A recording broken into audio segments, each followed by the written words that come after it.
Latest videos के लिए हमारे चैनल को सब्सक्राइब कीजिए और बेल नोटिफिकेशन को भी ऑन कर लीजिए नोटिफिकेशन हासिल करने के लिए। दोस्तों आप देख रहे हैं टेक्निकल सपोर्ट और मेरा नाम खालिद है और आज की इस वीडियो में मैं आपको बताने वाला हूं गूगल ड्राइव के बारे में। गूगल ड्राइव को आप कैसे यूज़ में ले सकते हैं और कौन कौन सी चीज़ें हैं जो आपको उस गूगल ड्राइव में यूज़ नहीं करनी है। तो चलिए चलते हैं वीडियो की तरफ और जानते हैं बाकायदा कि उसका यूज़ कहाँ से किस तरह किया जाता है और किन किन कामों में उनका यूज़ नहीं करना चाहिए, क्योंकि प्राइवेसी नाम की भी कोई चीज़ है। अगर आपकी प्राइवेसी लीक होएगी तो फिर तो मसला हो जाएगा। दोस्तों मैं आपको बताता चलूँ गूगल ड्राइव होता क्या है, आपको तो पता ही होगा अगर आप ये वीडियो देख रहे हैं। तो गूगल ड्राइव एक ऑनलाइन स्टोरेज है।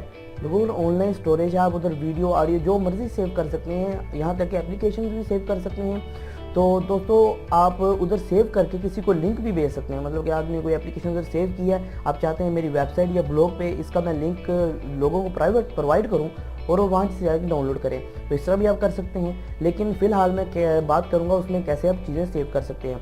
तो सिंपली दोस्तों एक बात है कि आप उसमें जाइए, जिस तरह अपने कंप्यूटर में फोल्डर बनाते हैं, आपको सिर्फ उसके लिए रिक्वायर है अपनी गूगल की आईडी। गूगल की आईडी जिसको जीमेल आईडी भी कहते हैं, प्ले स्टोर आईडी भी कहते हैं। तो आप वो लगाकर अपनी गूगल ड्राइव को एक्सेस कर सकते हैं। तो मैंने आपको बताया था इसके कुछ डिसएडवांटेजेस हैं जिसको आप यूज़ नहीं करना। तो वो ये है कि दोस्तों आपको जो प्राइवेट पिक्चर हैं या वीडियोस हैं जो आपकी बहुत ही ज़्यादा प्राइवेट है, जितने अपनी ज़ाती हैं, मतलब आपने तो दो फ्रेंड्स के साथ तो कर सकते हैं, लेकिन आपको प्राइवेट तस्वीरों का पता ही होगा। जो प्राइवेट तस्वीरें होती हैं उनको आप इस पर अपलोड ना करें। जो फैमिली पिक्चर्स होती हैं, तो मेरे कहने का ये मतलब है तो उसको अपलोड मत करें। वो क्यों ना अपलोड करें दोस्तों, ये मन में सवाल आएगा। तो इसकी वजह ये है क्योंकि अगर एक आपको ऑनलाइन स्टोरेज बाय करते हैं, क्योंकि गूगल की एक मियाद होती है, मतलब 15 GB तक मियाद होती है, उधर तक उसके अंदर स्टोर कर सकते हैं।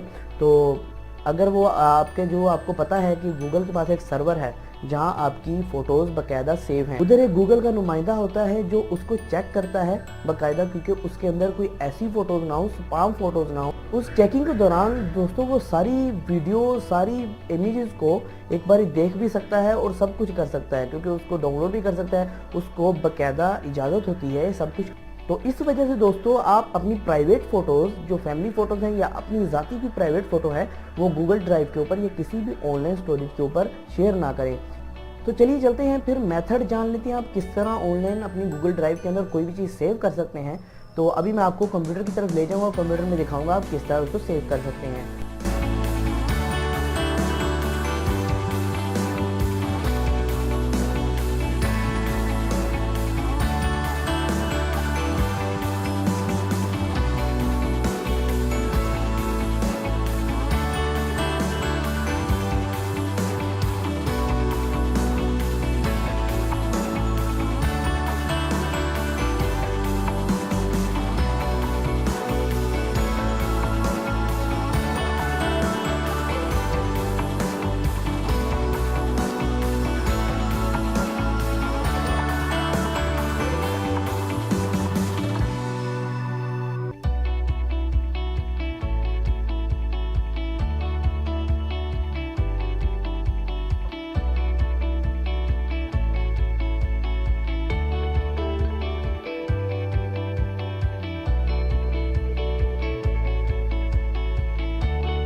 अभी के लिए सिर्फ इतना ही, फिर मैं हाजिर हूँ नई वीडियो के साथ। और वीडियोस को देखने के लिए हमारे चैनल को सब्सक्राइब कर लीजिएगा, और अगर आप ये हमारे फेसबुक पेज पे देख रहे हैं तो हमारे फेसबुक पेज को लाइक कर लीजिएगा, और हमारी वीडियोस को लाइक एंड शेयर कीजिएगा, और कमेंट करना मत भूलिएगा, क्योंकि आपके कमेंट से ही मुझे हौसला मिलेगा और मैं अगली वीडियोस बना पाऊंगा।